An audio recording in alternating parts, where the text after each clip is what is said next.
My name is Tony Young. I'm originally from Lincoln, Nebraska, but I moved here to Minnesota from Ohio. I did my undergraduate degree at the United States Air Force Academy.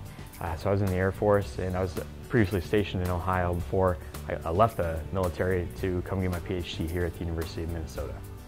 There's this large-scale structure in the universe, and it basically describes how the galaxies that you see here are distributed in the universe. And a big part of that, big explanation, invokes dark matter. So being able to explain that would be a huge accomplishment.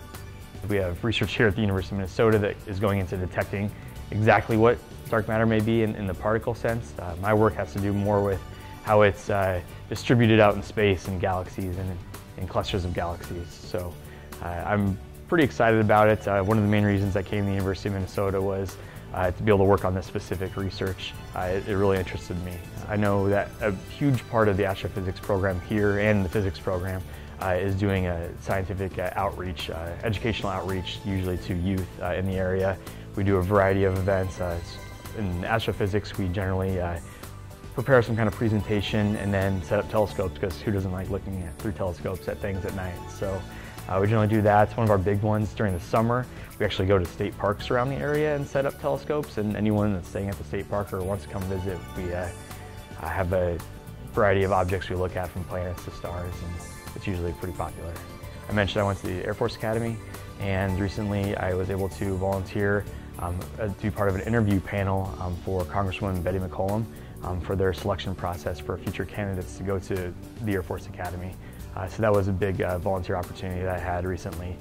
My best day of the U was definitely when I passed my prelim oral examination, which was last September. So it was pretty big. I'd like to stay in academia if possible. I'll look at what postdocs are available at the time, which is kind of what's available now isn't necessarily going to be what's available in 2 years or so. So that's something I'll look at the time. But I'd like to stay again in academia, doing research, teaching if possible. So one of my huge things that I've tried to keep up with while I've been here, although it's been difficult, is traveling, mainly internationally. So I'd like to be able to keep traveling. I'm interested in, I mentioned those postdoc positions. I'd be interested in doing one in Europe or overseas somewhere. I think that'd be an incredible opportunity.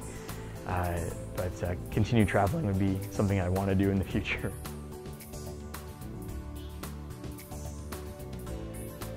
Without it, I would probably have to do another, like a TA, or be teaching a lab, which I've done the last 2 summers. I've had my own class, and that's how I've been able to financially support myself as part of the program. I usually always have to do something. But with the fellowship, I've been, like I mentioned, the last 4 or 5 months doing this research. I've been able to just focus on that, which is pretty important. I think it's being able to focus on one thing and get a lot accomplished.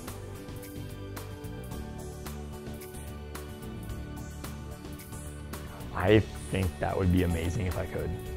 Obviously, there's a financial component to that, but that's an amazingly generous gift to give someone the ability to further their education in any means possible. I would do that if I could, yes. I'd like to thank James and Sylvia Earle for creating this fellowship. I mentioned it's a huge part of allowing me to focus on my research, and I'd like to also thank the other contributors for basically endowing the fellowship over the years.